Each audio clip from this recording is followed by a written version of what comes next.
July 23, 1942. The sun-baked steppe west of the Don River, southern Russia. The air shimmering above the dry grass is not distorted by heat alone, but by the exhaust of 1,000 burning vehicles. Junior Lieutenant Nikolai Volkov stumbles through the knee-high wheat, his lungs burning with the acrid taste of cordite and fear.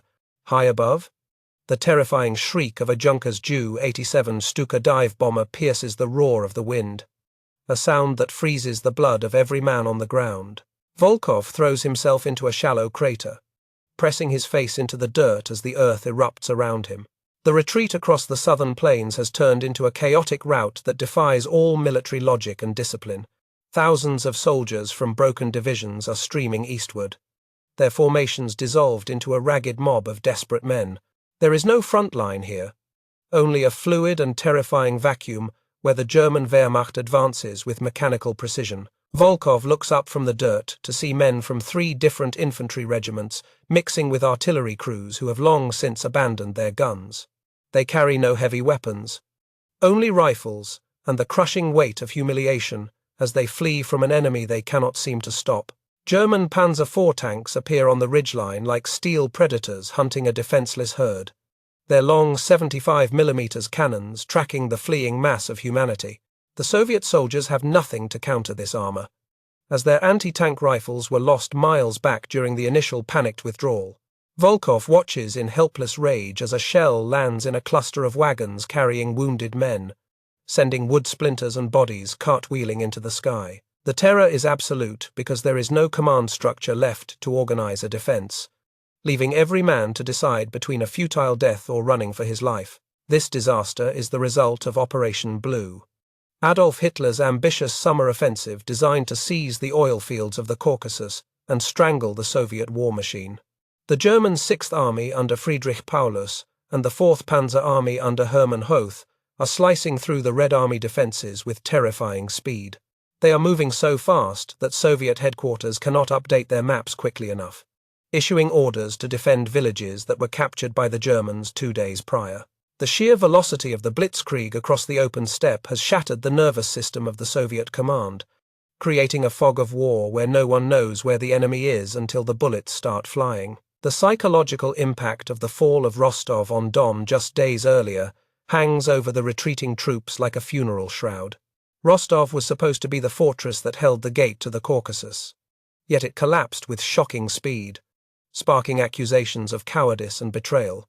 Volkov hears the mutterings among the enlisted men who feel abandoned by their leaders and outclassed by the Germans. They speak of officers tearing the rank insignia from their collars to blend in with the privates, hoping to avoid execution by the Germans or the NKVD. The trust that holds an army together is disintegrating under the relentless pressure of the tread and the tire. Civilians fleeing the advancing fascists clog the dusty roads, mixing with the military traffic and adding to the insurmountable confusion. Carts piled high with household goods block the path of retreating trucks, creating bottlenecks that become kill zones for the Luftwaffe pilots enjoying total air superiority. Volkov passes an old woman sitting by the side of the road, staring blankly at the burning horizon. Too exhausted to take another step, the soldiers avert their eyes, unable to face the people they swore to protect, but are now leaving to the mercy of the occupiers. The shame is a physical weight, heavier than the Mosin Nagant rifles slung over their shoulders. The Don River looms ahead as the only potential salvation, a natural barrier that might stop the German armor if the bridges are not already destroyed. However, the crossings are scenes of apocalyptic madness, with thousands of men and machines funneling toward narrow pontoon bridges. Officers scream orders that are swallowed by the din of exploding bombs as Messerschmitt fighters strafe the riverbanks. The water of the Don is choked with debris, dead horses, and the bodies of those who tried to swim across rather than wait for the ferries. It is a portrait of an army that has lost its will to fight. Inside the mind of every retreating soldier is the dangerous and seductive idea that Russia is vast enough to absorb any defeat. This historical memory of 1812, where the army retreated deep into the interior to stretch Napoleon's supply lines, has become a poisonous crutch in 1942. Men tell themselves that they can trade space for time. that they can run endlessly into the steppes until the Germans exhaust themselves. But this time is different.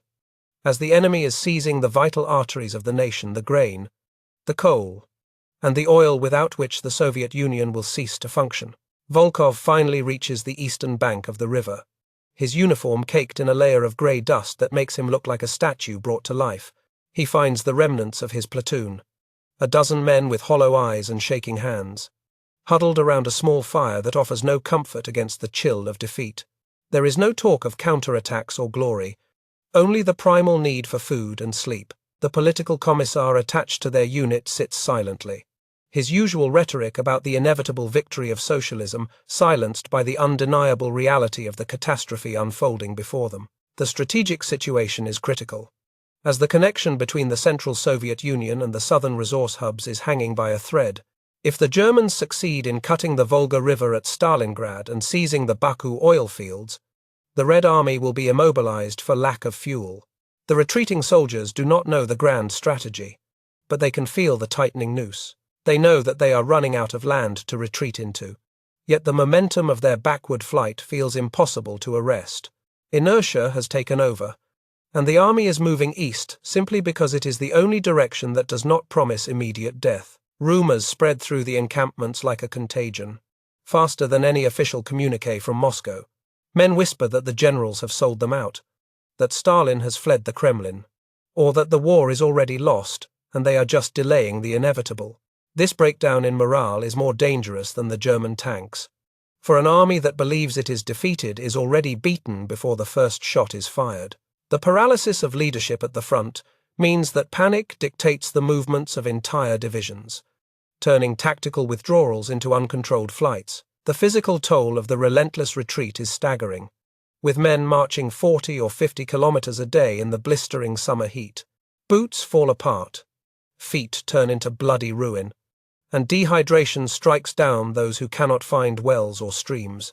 Volkov watches a soldier try to bandage his feet with dirty rags, the man's face a mask of grim determination just to keep walking. They are not marching to battle, they are marching to survive, dragging their bodies eastward in a stupor that dulls the senses. The instinct for self-preservation has overridden the instinct for duty. As night falls over the steppe, the horizon to the west glows with the sinister orange light of burning villages, marking the relentless progress of the Nazi war machine. The sound of artillery is a constant, distant thunder that never allows for true rest, a reminder that the enemy never sleeps.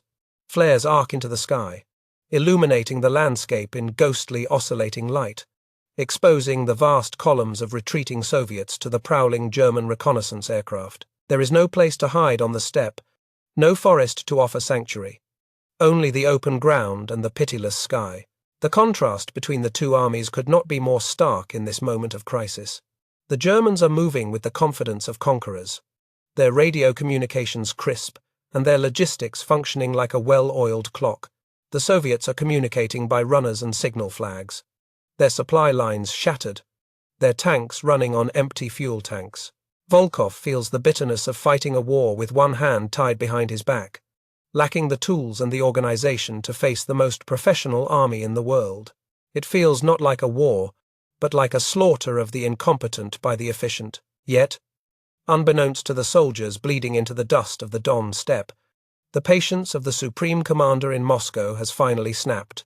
The endless reports of abandoned cities and retreating armies have crystallized into a cold, hard resolve within the Kremlin walls.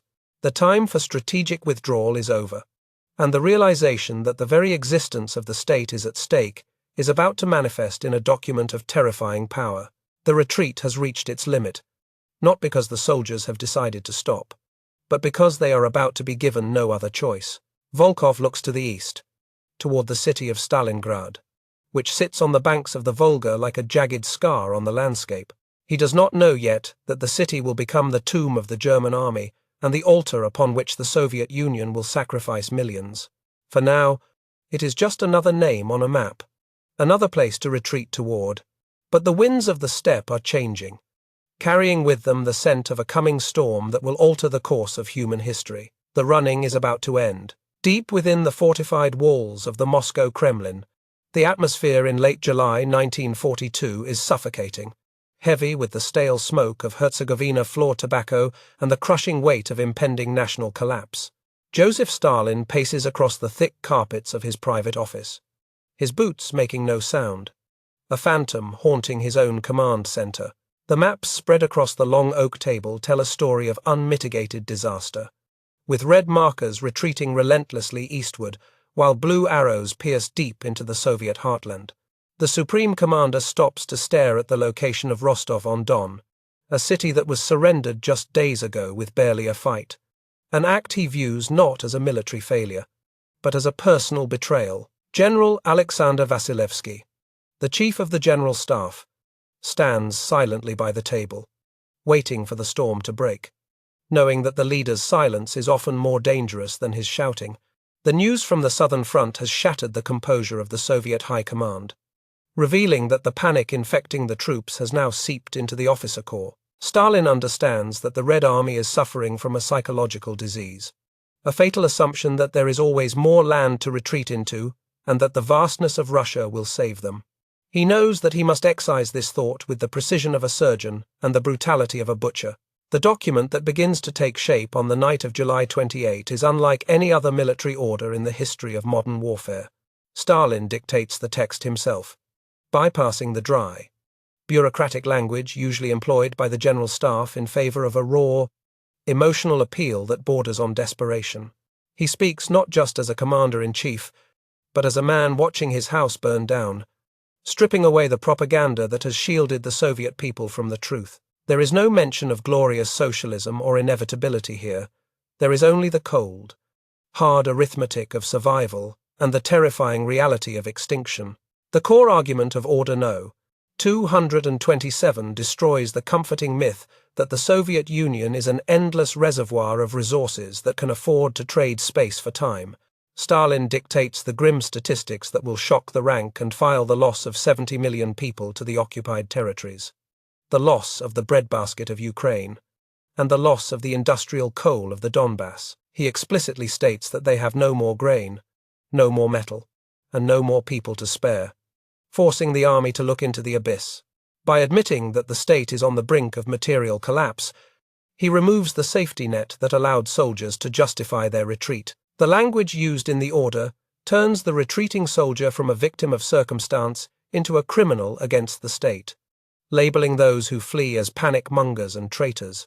Stalin targets the whisperers in the trenches, the men who say that the retreat is part of a grand strategy, calling their words harmful and false. He demands a fundamental shift in the psychology of the war, declaring that every commander, Red Army soldier, and political commissar must understand that the means of retreat have been exhausted. The phrase, ni shagu nazad, not a step back, is not just a slogan, it is a command that draws a line in the dirt with the blood of those who cross it. To enforce this new reality, the order outlines a system of draconian punishments that institutionalizes terror as a tool of military management. Stalin orders the creation of penal battalions, or Strafbats, composed of officers and soldiers who have shown cowardice or instability in the face of the enemy. These men are to be sent to the most dangerous sectors of the front to atone for their crimes against the motherland with blood, a sentence that is effectively a deferred execution.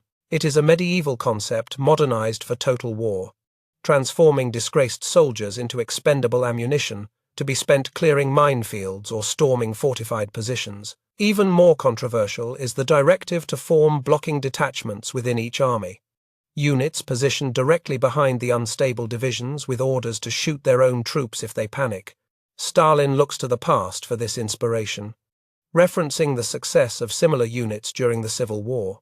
Disregarding the moral implications of soldiers killing their comrades, these barrier troops are authorized to execute panic mongers on the spot, creating a terrifying physical barrier that makes retreating more dangerous than advancing. The logic is brutal but simple. If the fear of the NKVD behind you is greater than the fear of the Germans in front of you, you will fight. The drafting process concludes in the early hours of the morning, the typewriter keys clacking like gunshots in the quiet office as the final version is prepared. Order 227 is not intended for the civilian press. It will not be published in Pravda or broadcast on the radio for the world to hear. It is a secret document intended strictly for the military, to be read aloud to every company, squadron, and battery in the armed forces. It is a private conversation between the dictator and his army, a pact sealed in ink that will soon be enforced in lead. When the order is transmitted via teletype to the fronts, it arrives like a physical blow to the headquarters of the crumbling armies in the south. Commanders read the text with a mixture of horror and relief, recognizing the terrible tools they have been given to restore order. For the generals who have been watching their lines dissolve, the order provides the legal framework to execute the cowards who have been infecting their units with panic. It absolves them of the guilt of shooting their own men, placing the responsibility squarely on the shoulders of the Supreme Commander in Moscow. The scene of the order being read to the troops becomes a defining memory for millions of Soviet soldiers, a moment where the war changes from a struggle for territory to a struggle for the soul. Picture a dusty clearing near the Volga, where a depleted rifle company stands in formation. Their uniforms ragged and their faces gaunt from weeks of retreat. The regimental political officer stands before them, not with a speech of encouragement, but with a piece of paper that trembles slightly in his hands. The silence is absolute as he begins to read, his voice projecting the harsh, unforgiving words of Joseph Stalin across the ranks. As the officer reads the section detailing the loss of territory and resources, a shockwave passes through the assembled men, for they have never heard the government speak with such naked honesty. They are used to hearing about strategic withdrawals and planned regrouping, but now they are being told that they have failed and that Russia is dying. The admission of weakness is terrifying, stripping away the illusion of invincibility and leaving them naked before the reality of their situation. Men who have fought bravely feel the sting of the collective accusation, the shame of being lumped in with the deserters and the cowards. The psychological impact of the order relies heavily on the concept of shame, targeting the soldier's identity as a defender of his home and family. The text asks how they can look their mothers and wives in the eye while they give up Soviet soil to the fascist enslavement. It is a masterful manipulation of Russian patriotism, weaponizing their guilt to stiffen their resolve. The soldier listening to these words realizes that he is no longer just fighting for an abstract political system, but for the right to exist without the stain of cowardice. However, it is the threat of the penal battalions and the blocking detachments that injects a new, cold steel into the spine of the army. The soldiers look at each other, wondering who among them will be the first to be dragged away to the Strafbat, who will be the example made to terrify the rest. The camaraderie of the front is tainted by suspicion, as the definition of panic-monger is loose enough to include anyone who voices doubt. The order creates a pressure cooker environment where the only safe release of energy is directed toward the German invaders. The immediate reaction among the troops is a complex mix of resentment, fear, and a grim acceptance of the new reality. Some mutter that the generals should be the ones in the penal battalions for leading them into this mess, but few dare to speak too loudly. The presence of the NKVD officers, observing the reading with stone-faced scrutiny, reinforces the message that the time for debate has ended. The era of the chaotic, voluntary retreat is over. From this moment on, every step backward must be paid for with a life. Order 227 fundamentally alters the calculus of survival for the common infantryman on the Eastern Front. Before this day, a soldier might calculate that running away offered a 50% chance of survival, whereas staying to fight a tank offered 0. Now, the equation has shifted. Running away offers a 100% chance of execution or a death sentence in a penal unit. The rational choice, forcing the soldier to act against his survival instinct, is to stay in his foxhole and fight until the end. As the sun sets on that fateful day in July, the text of Order 227 has been disseminated across thousands of kilometers of the front, from the siege of Leningrad to the burning steppes of the Caucasus. The ink is dry, but the bloodletting it demands is just beginning. The Red Army has been given its marching orders, and the flexible defense has been replaced by a rigid wall of human bodies. In the ruins of Stalingrad, where the German army is approaching, this order will soon collide with the immovable object of the Wehrmacht, creating the grinder that will chew up the youth of two nations. August 1942. A few kilometers behind the crumbling front lines near Kalach on Don, the sound of battle is a dull, continuous roar in the distance. But here in the rear echelon, the atmosphere is chillingly quiet. A heavy machine gun crew sets up a Maxim PM 1910 on a low rise overlooking a narrow dirt road. The water-cooled barrel angling slightly downward. What makes this scene terrifying is not the weapon itself, but the direction in which it is pointed. It is not facing west toward the advancing German panzers, it is facing east, directly toward the path of the retreating Soviet 62nd Army. This is the physical manifestation of Order 227. The blocking detachment, or Zagradotriad, lying in wait for its own countrymen. These units are the grim enforcement mechanism of Stalin's not-a-step-back directive, a cold splash of water designed to shock a panicked army back into formation. The men manning the checkpoint wear the standard olive drab of the Red Army, but there is a sharpness to their discipline that sets them apart from the ragged infantry at the front. They are often commanded by officers from the NKVD, the state security apparatus, distinguished by the distinctive blue piping on their caps and the terrifying authority they wield.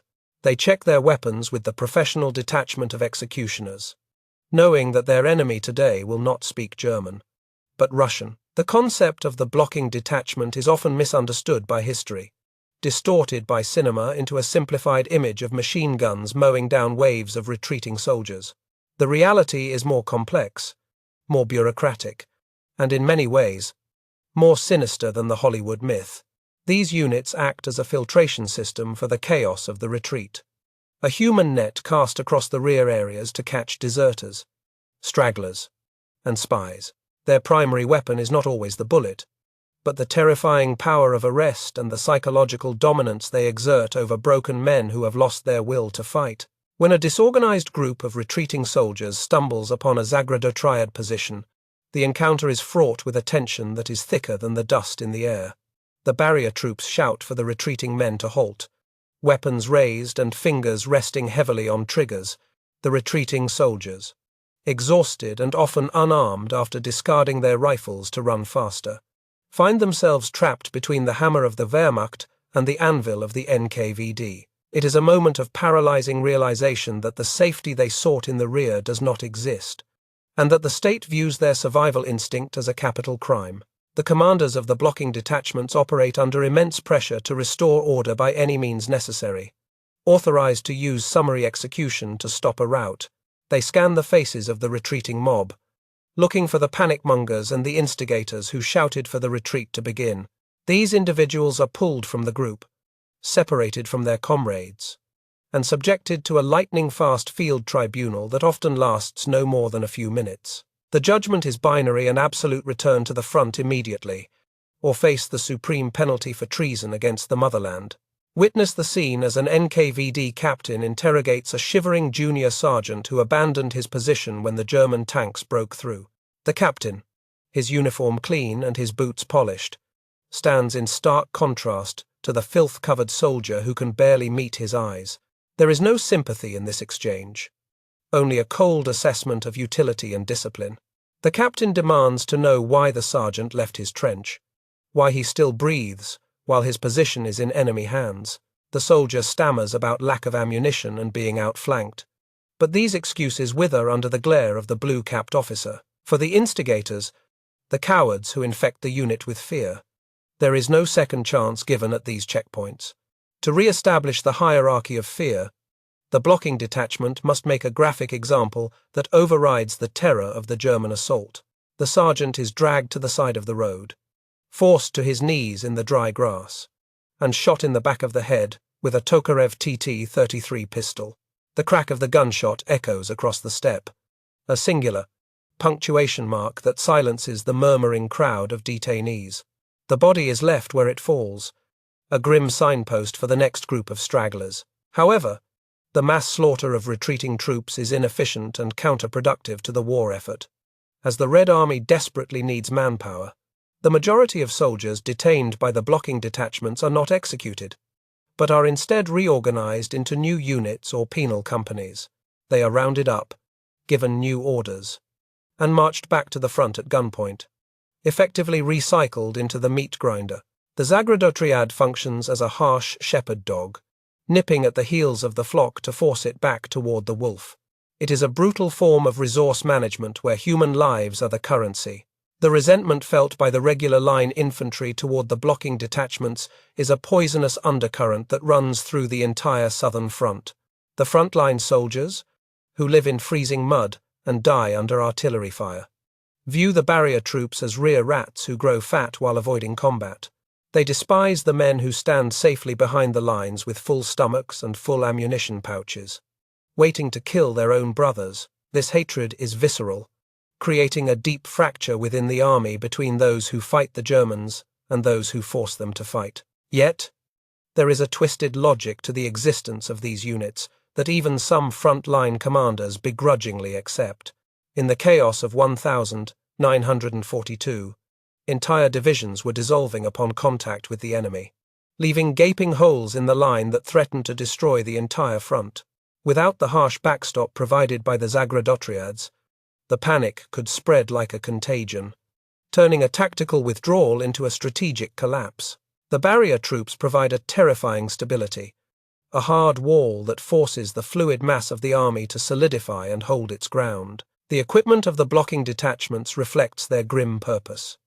Heavily armed with automatic weapons ideal for crowd control and close-quarters intimidation, they are prioritized for the distribution of the PPS-41 submachine gun, a weapon whose high rate of fire is perfect for suppressing a mob. While frontline units often scrounge for rifles, the enforcement units are fully equipped, a disparity that fuels the bitterness of the common soldier. The state ensures that its enforcers have the tools to dominate the enforced, maintaining a monopoly on violence within its own ranks. There are moments, however, when the war overtakes the enforcers, and the blocking detachments find themselves fighting for their own lives. When the German breakthrough is too powerful and the retreat cannot be stemmed, the Zagrodotriads are often the last line of defense before the enemy reaches the headquarters. In these desperate hours, the NKVD troops fight with a fanatical ferocity, knowing that capture by the Germans means certain death for anyone wearing the blue cap. The executioners become the infantry, dying in the same ditches as the men they were sent to police. The statistical scale of this operation is staggering, with tens of thousands of soldiers detained by blocking detachments in the months following Order 227. Reports sent to Moscow detail the numbers with bureaucratic precision: number of soldiers detained, number returned to units, number sent to penal battalions, and number executed. These reports are read by Stalin and Beria, the head of the NKVD, as metrics of the order's success. To them, every soldier returned to the line is a victory of the system, a triumph of discipline over the natural human instinct to flee from death. One must also consider the psychological burden placed upon the men within the blocking detachments themselves. While some are undoubtedly sadists or ideological zealots, others are conscripts following orders, trapped in a moral nightmare. To shoot a fellow countryman, a man wearing the same uniform and speaking the same language, requires a suppression of humanity that leaves permanent scars. They justify their actions by believing they are the immune system of the army, cutting out the rot to save the body.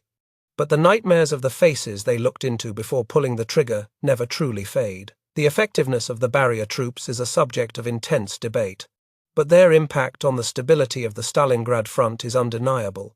As the weeks drag on, the unauthorized retreats begin to diminish, replaced by a sullen, desperate holding action. The soldiers know that the path backward is closed, sealed by the machine guns of the NKVD, leaving them only one direction to vent their fury. The Zagrodotriads have successfully turned the Red Army into a cornered animal, leaving it no choice but to bite back at the German invader with savage intensity. As the front line slowly solidifies along the Volga, the role of the blocking detachments evolves from stopping a rout to feeding the penal battalions. The men they arrest who are not shot immediately are destined for the Strafbats, the units created specifically for redemption through blood. These prisoners, stripped of their rank and dignity, are herded together to be sent to the most suicidal sectors of the war. The barrier troops have done their job, they have halted the panic, and now they must supply the fuel for the next phase of the Soviet defense. September 1942. The grey light of dawn filters through the heavy mist covering the approaches to the northern factory district of Stalingrad. In a muddy ravine that serves as a temporary staging area, 300 men stand in a loose, sullen formation that lacks the crisp discipline of a regular Red Army unit. These men are the ghosts of the Soviet military hierarchy, a collection of disgraced officers, convicted criminals, and political dissidents who have been given a final, fatal chance. This is the 8th Independent Penal Battalion, a Strafbat, and they are preparing to die so that they might live again in the eyes of the state. Among them stands former Major Alexei Petrov, a man who just a week ago commanded an artillery regiment on the Voronezh front. Now, he shivers in a private's ill-fitting tunic, stripped of the rank insignia and the Order of the Red Star that he earned in the winter counter-offensive. His crime was a tactical retreat without written orders, a decision that saved his guns but condemned his career under the strictures of Order 227. He looks at the men around him and sees the mirror image of his own shame, a brotherhood of the damned united by the desire to wash away their guilt with their own blood. The composition of the penal units is a volatile cocktail of humanity that reflects the desperation of the Soviet High Command.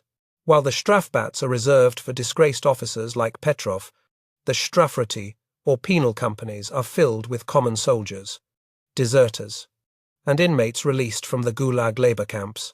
Here, in the staging area, the distinctions of the past life dissolve into the singular identity of the Sheh Strafnik. A former bank robber stands shoulder to shoulder with a former Communist Party secretary, both clutching Mosin Nagant rifles with bayonets fixed, both knowing that their survival expectancy is measured in hours, not days. The commander of the penal battalion is a regular officer, a man chosen for his ruthlessness and his immunity to pity. He walks down the line of assembled men, his boots squelching in the mud, accompanied by an NKVD detachment that serves as the unit's execution squad. He does not speak of strategy or the glory of socialism. He speaks of the lucky wound. He tells them that there are only 2 ways to leave the battalion with their honor: restored death, which wipes the slate clean for their families, or a combat injury that draws blood, proving their willingness to sacrifice for the motherland. The mission briefing is terrifyingly simple and brutally direct, devoid of the tactical nuances that Petrov was used to in his previous life. The battalion is ordered to conduct a reconnaissance in force against a heavily fortified German hill position designated Height 102. 3. Everyone in the ravine understands what this euphemism truly means. They are to attack directly into the enemy guns to reveal the location of the German firing points. They are human probes, sent forward to trigger the enemy's defensive fire so that the regular artillery units behind them can target the muzzle flashes. As the sun burns off the mist, the order to advance is given, not with a bugle call, but with a sharp whistle and a wave of the commander's pistol. There is no artillery preparation to soften up the German defenses, for ammunition is too valuable to waste on a penal attack. Petrov grips his rifle, his knuckles white, and steps out of the ravine into the open steppe. The silence of the morning is unnatural, a suspended breath before the inevitable scream of metal. As the German observers on the hill watch the ragged line of grey figures emerging from the earth, the ground between the ravine and the German lines is a killing zone of flat, open terrain, scarred by craters and sown with lethal hidden dangers. Petrov watches the squad to his right, moving through a patch of tall grass, their movements hunched and wary. Suddenly, the earth erupts in a dirty cloud of black smoke and red mist as the lead soldier steps on an S-mine. The bouncing Betty springs into the air and detonates at waist height, shredding the men closest to it with hundreds of steel ball bearings. The attack has begun, not with enemy fire, but with the cold mechanics of a minefield. There is a persistent myth that penal battalions were marched through minefields arm in arm to clear them for the tanks, a tactic known as trampling. While this happened in the darkest moments of desperation, the reality for Petrov is a more chaotic and individual struggle against the hidden death. The men fan out, stepping lightly, trying to follow the path of the craters, knowing that stopping means execution by the blocking detachment waiting in the rear. The fear of the mine is a psychological torture that slows their advance, making them perfect targets for the machine guns that are about to open fire. The German MG-42 machine guns on Height 102. 3. Finally open up. A sound like tearing canvas that rips through the air and sends the penal soldiers diving for cover. The rate of fire is overwhelming, a continuous stream of lead that chews up the ground and pins the battalion in the open. Petrov presses his face into the dirt, smelling the damp earth and the copper scent of blood, as bullets snap inches above his head. He realizes with a sinking heart that they are not meant to take the hill. They are simply meant to die on its slopes to keep the Germans occupied. Despite the withering fire, the instinct to command flickers to life within the disgraced major. He sees that the unit is paralyzed, freezing in the kill zone where the mortars will soon find them. He rises to a crouch, screaming orders to the men around him, his voice cracking with the strain. He rallies a group of terrified soldiers, urging them to crawl forward toward a shallow depression that offers a degree of cover. In this moment, stripped of his epaulets, he is more of an officer than he ever was in the safety of his command bunker. The tragedy of the Strafbat is that bravery often goes unrewarded, for the penal soldier is considered expendable ammunition rather than a hero. As Petrov leads his small group in a desperate rush toward the German trenches, he sees men falling all around him, their bodies jerking as they are hit. There are no medics rushing to save them, no stretcher bearers to carry them to the rear. To be wounded in the Strafbat is a solitary ordeal. You must crawl back to your own lines under your own power, or bleed to death in the no-man's land. They reach the first line of German barbed wire, and the combat dissolves into a brutal, close-quarters melee of grenades and entrenching tools. The Germans are shocked by the ferocity of the attack, for the penal soldiers fight with the frenzy of men who have nothing left to lose. Petrov fires his rifle until the magazine is empty, then uses the butt of the weapon to club a German gunner who tries to tackle him. For a brief, insane moment, they actually hold a section of the trench, panting and bloodied, masters of a few square meters of mud, but the success is fleeting, as the German counterattack is swift and professionally executed, supported by mortars that rain shrapnel down on the captured position. A mortar shell lands close to Petrov, the concussive force lifting him off his feet and slamming him into the trench wall. He feels a searing, white-hot pain in his left leg, and looks down to see his trousers torn and dark blood pumping rapidly from a jagged shrapnel wound. The pain is agonizing, sickening, and overwhelming, but as his mind clears, a strange sensation washes over him relief. This is the lucky wound, the golden ticket out of the hell of the penal battalion and back into the world of the living. Petrov drags himself over the parapet, ignoring the bullets that continue to fly around him, focused entirely on the rear. He crawls through the mud, leaving a trail of blood that marks his passage from disgrace to redemption. He is no longer a traitor or a coward in the eyes of the law. He has paid the price demanded by Order 227. He has bought his honor back with a pound of flesh. As he nears the Soviet lines, his vision blurring from blood loss, he is met not by the barrel of an NKVD pistol, but by the hands of a medic. The blocking detachment lets him pass, for the blood on his uniform is the only passport they recognize. He is loaded onto a cart with other wounded Strafniks, men who are groaning in pain but smiling with their eyes. They have survived the suicide mission, and although they will carry the scars forever, they will return to the regular army as full citizens, their crimes erased by the red ink of war. Behind them, the battle for Height 102. 3 continues to rage, the sounds of the dying drifting across the steppe. The 8th Independent Penal Battalion has ceased to exist as a fighting force, having suffered 80% casualties in less than 4 hours.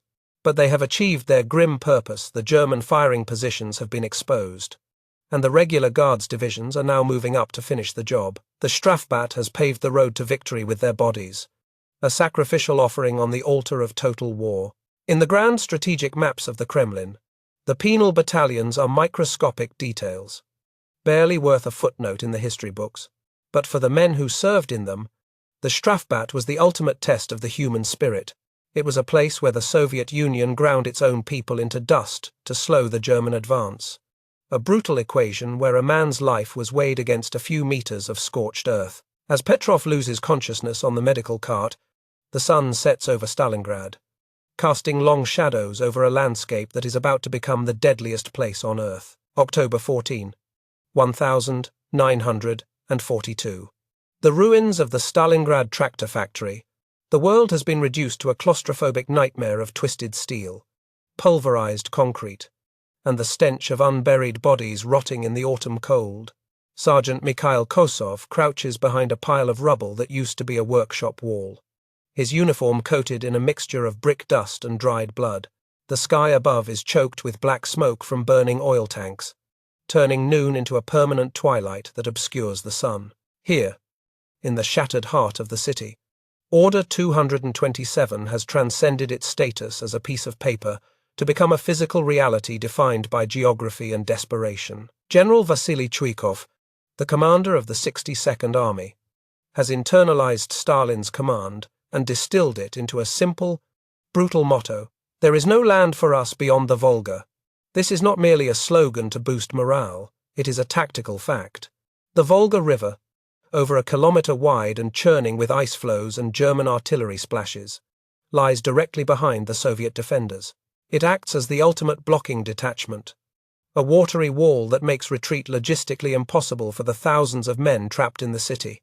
The soldiers know that trying to cross back to the eastern bank without orders is a suicide mission, either from German Stukas or the NKVD guards waiting on the far side. The nature of the fighting has devolved into a savage, primitive brawl that the Germans call Rattenkrieg, the Rat War. The sweeping maneuvers of the tank armies on the steppe have been replaced by the intimacy of the knife and the sharpened entrenching tool. Kosov and his squad are not fighting for kilometers or even meters, but for individual rooms, stairwells, and cellars.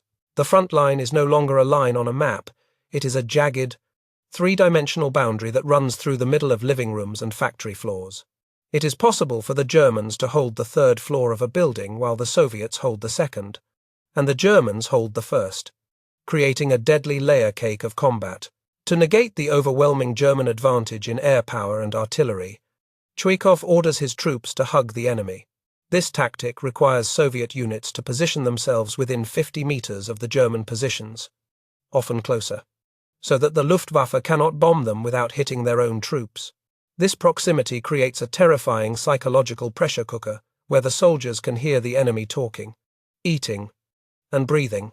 The implementation of Order 227 here means holding a position even when the building is collapsing around you, turning every pile of rubble into a fortress that must be reduced stone by stone. Kosov leads a storm group, a small, heavily armed assault unit designed specifically for this urban hellscape. These groups, often numbering no more than 10 men, are armed with submachine guns, grenades, and Molotov cocktails. They do not attack in waves, they infiltrate like ghosts, crawling through sewers and blasted holes in walls to appear suddenly in the enemy's rear. The fighting is visceral and silent until the first shot is fired, often decided by who can react faster in the confines of a dark hallway. The penal battalions are not the only ones dying here. The elite guards divisions are being ground down into dust in the meat grinder of the factories. The psychological state of the Stalingrad defender undergoes a profound transformation under the relentless pressure of not a step back. The fear of death eventually burns itself out, replaced by a grim, fatalistic determination that borders on madness. Soldiers stop worrying about survival and start focusing entirely on taking as many fascists with them as possible. They realize that they are likely already dead men walking, and this liberation from the hope of survival makes them incredibly dangerous adversaries. The order has stripped away the option of flight, leaving only the option of the fight, forcing men to discover reserves of courage they did not know they possessed. The role of the NKVD within the city is focused less on shooting retreating troops because there is nowhere to run, and more on controlling the lifeline of the river crossings. The jetties and landing stages on the west bank are the most heavily guarded places in the city. The choke points where the wounded are evacuated and reinforcements arrive. An officer stands at the gangplank of every ferry, pistol in hand, checking the papers of anyone trying to board for the return trip to safety. Only the severely wounded are permitted to leave. Anyone else found trying to board is summarily executed and tossed into the Volga. The battle for the grain elevator becomes a symbol of this stubborn, suicidal resistance, a concrete monolith rising above the southern city like a tombstone. For days, a handful of Soviet sailors and infantrymen hold out against an entire German division. Cut off from all supply and support, they fight until their ammunition is gone. Then they fight with rocks and their bare hands. their defiance fueled by the knowledge that surrender is not an option. When the Germans finally capture the structure, they find only a few battered survivors among heaps of corpses. Unable to comprehend how men could endure such punishment without breaking, the sewers and basements of Stalingrad become a second front, a subterranean labyrinth where the war is fought in total darkness. Sapper units mine the rubble to collapse buildings on top of advancing German tanks, turning the city's architecture into a weapon. The boundaries between the living and the dead blur in these underground catacombs, where soldiers sleep next to the corpses of their comrades because there is no way to bury them. The stench is overpowering. A miasma of decomposition and cordite that clings to the skin and never washes off. German morale begins to crack under the strain of an enemy that refuses to behave according to the rules of military logic. The Wehrmacht is used to breaking an enemy's will through maneuver and firepower. But here, the Soviet will seems to harden with every bomb dropped. The German soldiers write letters home describing the Russians not as men, but as creatures of iron, fused to the ruins they defend. They do not understand that this iron resolve is forged in the furnace of Order 227, a product of a system that has removed all other alternatives. The unstoppable force of the Blitzkrieg has finally met the immovable object of the Soviet state. Sniper warfare becomes a critical component of the defense, terrorizing the Germans and whittling down their officer corps. Men like Vasily Zaitsev become legends, not just for their kill counts, but for their ability to embody the stillness and patience required by the order. A sniper does not retreat, he waits, he watches, and he strikes from the shadows. The rubble provides infinite hiding places, turning every window frame and jagged wall into a potential source of death. The psychological toll on the Germans is immense, as they can never relax, never walk upright, never feel safe, even in their own lines. The supply situation for the defenders hangs by a thread, dependent on the mosquito fleet of tugboats and barges that run the gauntlet of the Volga every night. These vessels brave constant German artillery fire and air attacks to bring ammunition and food to the West Bank. The sailors of the Volga flotilla are bound by the same discipline as the infantry. If a boat turns back due to heavy fire, the captain faces a tribunal. The river itself is red with blood and choked with the wreckage of sunken transports, a graveyard of ships that mirrors the graveyard of the city. By early November, the Soviet foothold in the city has been reduced to a few slivers of land, some only a few hundred meters deep. The Germans push with everything they have, launching their final, desperate offensives to drive the 62nd Army into the river before the winter sets in. The fighting reaches a crescendo of violence at the Barricade and Red October factories, where the front line is measured in piles of slag and overturned machinery. It is the breaking point, the moment of maximum tension where the elastic of the defense is stretched to its absolute limit. Yet, miraculously, the line holds. The not-a-step-back order has done its terrible work, sacrificing battalions to buy hours, and regiments to buy days. The Germans have exhausted themselves punching into a sponge that absorbs their blows and refuses to tear. They have been drawn into the rat trap, fixated on the capture of a ruined city, blind to the massive buildup of Soviet forces occurring on their flanks. The strategic genius of the Soviet command has used the brutality of the order to pin the Wehrmacht in place, setting the stage for the trap to snap shut. As the first heavy snows begin to fall on the skeletal remains of Stalingrad, covering the blackened ruins in a shroud of white, the mood in the Soviet trenches shifts. The soldiers, freezing and starving, can sense a change in the air, a subtle vibration in the ground that heralds the arrival of the future. They have endured the unendurable. They have stood with their backs to the abyss and did not fall.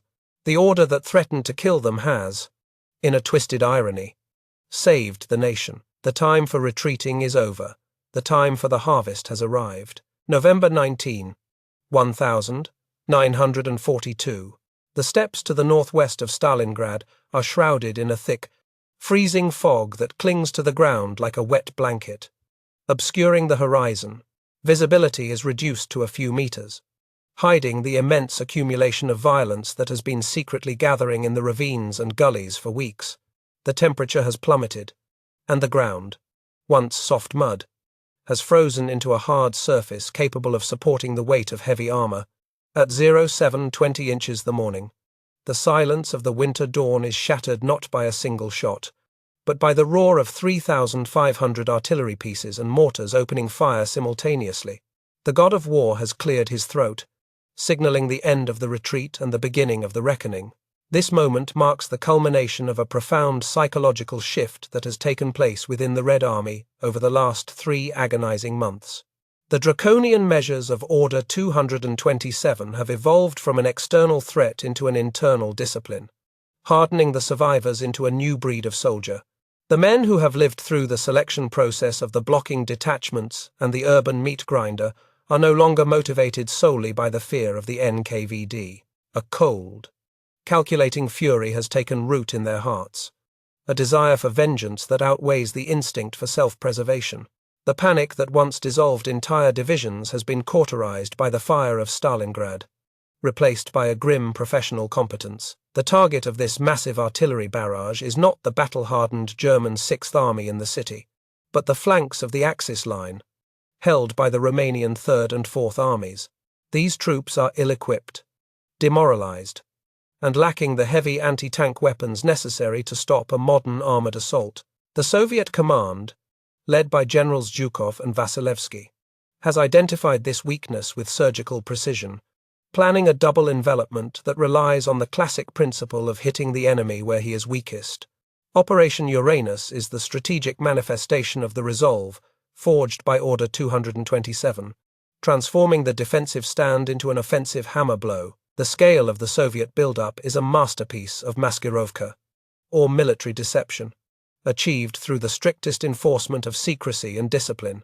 Hundreds of thousands of troops, thousands of tanks, and mountains of ammunition were moved into position under the cover of night and bad weather. Drivers were ordered to drive without headlights, and any breach of camouflage discipline was punished with the same severity as desertion. The Germans, fixated on the bloody street fighting within the city ruins, have been blinded to the storm gathering on their periphery. They believe the Red Army is exhausted, bleeding to death on the banks of the Volga, unaware that the fatal blow is about to land on their exposed neck. As the artillery fire lifts, the ground begins to tremble with the deep, mechanical rumble of the Soviet tank corps revving their engines.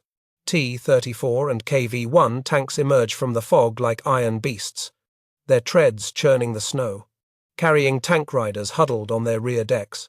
For the Romanian soldiers in the trenches, the sight is the stuff of nightmares, waves of Soviet armor advancing without fear, supported by infantry who are no longer retreating. The psychological impact of Order 227 has inverted.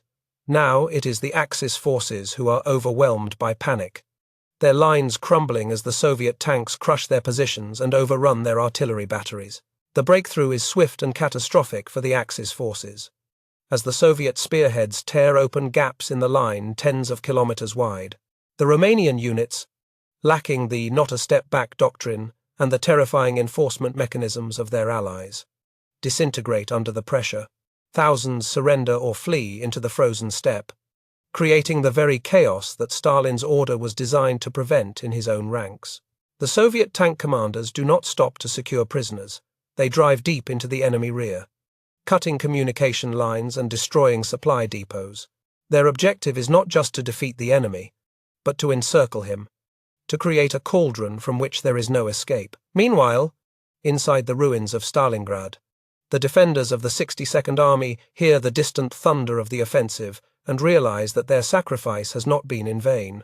The order to stand and die in the city was the bait that held the German wolf by the nose, fixing the 6th Army in place while the hunter raised his club. The knowledge that relief is coming transforms the exhausted defenders, giving them a second wind to launch local counterattacks against the bewildered Germans. The psychological dynamic of the battle flips instantly. The besiegers are becoming the besieged, and the hunters are becoming the prey. The German reaction to the offensive is paralyzed by confusion and the rigid command structure of the Third Reich. General Paulus, commanding the 6th Army, hesitates to redirect his forces to meet the threat, bound by Hitler's own orders to hold the city at all costs. The irony is palpable. The Germans are now trapped by their own version of not a step back, a refusal to acknowledge tactical reality that mirrors the Soviet stubbornness. but lacks its strategic cunning. By the time the German command realizes the magnitude of the disaster, the Soviet pincers are already closing deep in their rear, driving toward the strategic bridge at Kalach-on-Don. On November 23, just 4 days after the start of the offensive, the two arms of the Soviet encirclement meet near the town of Kalach. The tank crews of the Southwestern Front and the Stalingrad Front rush toward each other across the snowy fields, firing green flares to signal their identity. They embrace in the center of the steppe, weeping and cheering, knowing that they have achieved the impossible. The trap has snapped shut, enclosing the entire German 6th Army, parts of the 4th Panzer Army, and thousands of Romanian and auxiliary troops, over 250,000 men inside a pocket that will soon become a tomb. The role of the blocking detachments undergoes a rapid transformation in the wake of this victory. With the army moving forward and morale soaring on the wings of success, the need for the barrier troops to shoot their own men diminishes significantly. The terror of the NKVD is replaced by the exhilaration of victory, a far more potent motivator than fear. The blocking detachments are increasingly redeployed to guard the massive columns of Axis prisoners now streaming to the rear, or are integrated into regular units to fight on the front lines. The instrument of repression has become a tool of conquest. However, the legacy of Order 227 remains stamped on the soul of the Red Army as it begins its march westward. The soldiers who survived the dark days of summer and fall, 1,942, carry a hardness that will define the rest of the war. They have learned that mercy is a luxury they cannot afford, and that the only way to end the war is to destroy the enemy completely. The not-a-step-back mentality evolves into an unstoppable forward momentum, a drive to push the Germans not just back to the border, but all the way to Berlin. The fear of death has been replaced by a terrible certainty of purpose. In the Kessel, or cauldron, of Stalingrad, the Germans now face the reality that the Soviets endured months earlier, fighting with their backs to a wall, with no hope of rescue. But unlike the Soviets, who had the Volga and the promise of the motherland behind them, the Germans are surrounded by an alien, hostile landscape, and an enemy who remembers every atrocity committed on Russian soil. The Soviet soldiers look at the trapped Germans with no pity, viewing them as the architects of their own destruction. The order to show no mercy to the invaders is now carried out with enthusiastic efficiency.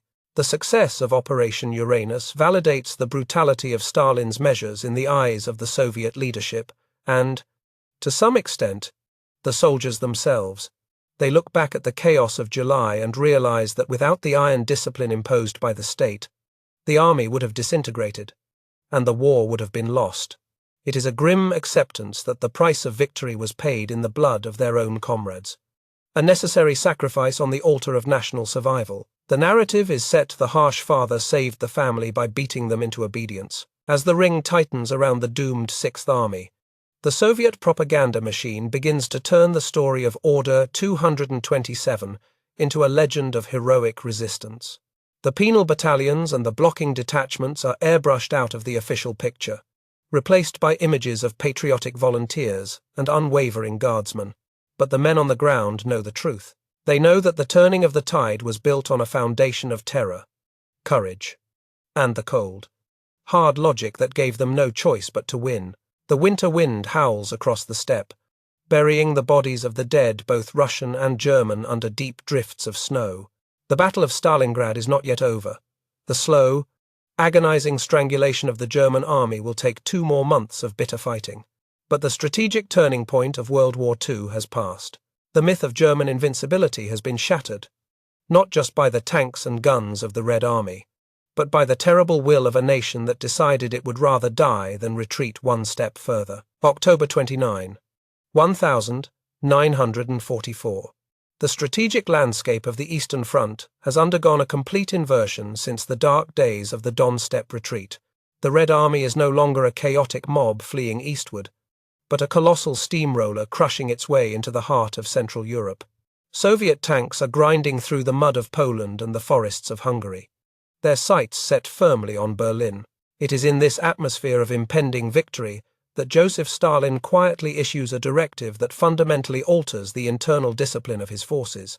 Order No. 227.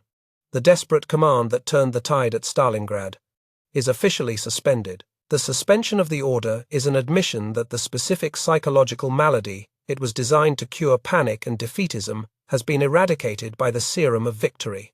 The Red Army soldier of 1944 does not need the threat of a machine gun at his back to make him fight. He is driven by a potent mixture of confidence, vengeance, and the intoxicating momentum of success. The penal battalions and blocking detachments, once the essential glue holding the crumbling lines together, have become redundant anachronisms. The machinery of terror is slowly dismantled, not out of mercy, but out of a cold calculation that it is no longer efficient or necessary to waste manpower on internal repression. However, the historical ledger of Order 227 remains a grim accounting of human suffering that defies easy comprehension. According to declassified Soviet archives, military tribunals convicted nearly 1 million servicemen for various offenses during the war. Of these, over 422,000 were sentenced to penal battalions or companies, stripped of their rank and sent to the most dangerous sectors of the front. To put this figure into perspective, the number of men sent to these death battalions is roughly equivalent to the entire active strength of the modern US Army. These were not just statistics, they were fathers, sons, and brothers whose lives were spent like loose change to purchase tactical advantages. The number of executions carried out under the auspices of Order 227 and related directives is a subject of intense historical debate, but the official figures are chilling enough. Documented executions by tribunals and blocking detachments number at least 158,000, equivalent to wiping out 10 full infantry divisions. This number does not include the summary executions carried out in the heat of battle or the chaotic rear areas, which went unrecorded in the bureaucratic logs. No other army in the Second World War killed so many of its own soldiers to ensure obedience, a fact that highlights the unique ruthlessness of the Stalinist system. The fate of the Strafniks who survived their ordeal was often a bitter disappointment, far removed from the promise of full rehabilitation. While the lucky wound officially restored their rights, the stain of having served in a penal unit often lingered on their records, a mark of suspicion that followed them into civilian life. Many survivors spoke of their time in the Strafbat only in whispers, decades after the war, fearful that the stigma of being labelled a traitor or coward would return to haunt them. The state that demanded their blood was slow to offer them gratitude, preferring to bury the memory of the penal units along with the men who died in them. The barrier troops or blocking detachments also faded into the shadows of history, their existence becoming a taboo subject in the post-war Soviet Union. The official narrative of the Great Patriotic War celebrated the heroic unity of the Soviet people, a story in which every soldier fought willingly for the motherland and the party. To admit that machine guns were trained on friendly troops would tarnish the pristine image of the liberator soldier. Consequently, the reality of Order 227 was suppressed, omitted from memoirs and history books, leaving a sanitized version of the war that ignored the coercive machinery behind the victory. Historians and military analysts continue to grapple with the central moral and strategic question: was Order 227 necessary? Defenders of the order argue that in July 1942, the Soviet Union was facing an existential abyss, with the army on the verge of total collapse. They contend that the panic spreading through the ranks was a contagion that could only be stopped by the most radical and brutal surgery. From this perspective, the order was a terrible but essential measure that saved the state from annihilation, providing the rigid framework needed to organize the defense of Stalingrad. Without the fear of the NKVD, they argue, the Volga would have been crossed, and the war lost. Critics, however, point to the colossal waste of human life and the inefficiency of leading through terror. They argue that the Red Army's recovery was driven more by the improvement in logistics, the competency of commanders like Zhukov and Rokossovsky, and the natural patriotism of the soldiers than by the threat of execution. They suggest that the blocking detachments diverted vital manpower and weapons away from the front line, and that the penal battalions were a cruel misuse of experienced officers who could have been better utilized. To these historians, Order 227 represents the moral bankruptcy of a regime that viewed its citizens as raw material rather than human beings. The comparison with other combatants reveals the singular nature of the Soviet experience. While the German Wehrmacht also utilized penal units and executed deserters, especially in the final months of the war, they never institutionalized the shooting of retreating troops to the same systemic degree as the Soviets in 1942. The British and American armies, while maintaining strict discipline, relied on a mix of unit cohesion, leadership, and a sense of democratic duty rather than the threat of summary execution. The Soviet approach was a reflection of the pre-war Stalinist society, where the purge and the camp were standard tools of governance, simply adapted for the battlefield. In the modern era, the release of archival documents in the 1990 seconds stripped away the myths, forcing Russia to confront the ghosts of its past. The discovery of the detailed reports sent to Stalin by the NKVD regarding the activities of blocking detachments revealed the bureaucratic banality of the terror. We now know that while the machine guns were real, the blocking detachments often acted more as a police force, arresting and returning stragglers rather than massacring them wholesale. This nuance corrects the Hollywood exaggeration without diminishing the psychological terror that the order instilled in every soldier on the front. The legacy of not a step back is etched into the physical landscape of the former Soviet Union. In the fields around Volgograd, formerly Stalingrad, farmers and construction workers still uncover the remains of soldiers in unmarked mass graves. Some of these bones belong to the German invaders, but many belong to the Strafniks and the executed panic-mongers, dumped into ditches without ceremony or markers. These anonymous dead are the silent witnesses to the cost of the order. Men who were denied even the dignity of a soldier's funeral because they failed to meet the impossible standards of the time. Ultimately, Order 227 serves as a chilling testament to the brutal arithmetic of total war. It forces us to ask uncomfortable questions about the price of survival and the limits of state power. Can a victory be considered glorious if it requires the execution of tens of thousands of one's own defenders? The Soviet victory over Nazism was an achievement of unparalleled magnitude, saving the world from a dark age of fascism. Yet, it was a victory achieved by a regime that was willing to devour its own children to ensure its survival. For the soldiers who stood in the ruins of Stalingrad, the order was not a subject for philosophical debate. It was the wall against which they were pressed. It removed the option of flight, leaving them with only the terrible freedom of the desperate. They fought not because they loved Stalin, but because they had nowhere else to go. They were trapped between the hammer of the Wehrmacht and the anvil of the decree. And in that crushing space, they forged the iron will that broke the back of the German army. As the red flag was finally hoisted over the Reichstag in Berlin in May 1945, the echoes of Order 227 were drowned out by the cheers of victory. But the shadow of the order remained, a dark undercurrent to the bright parades of Red Square.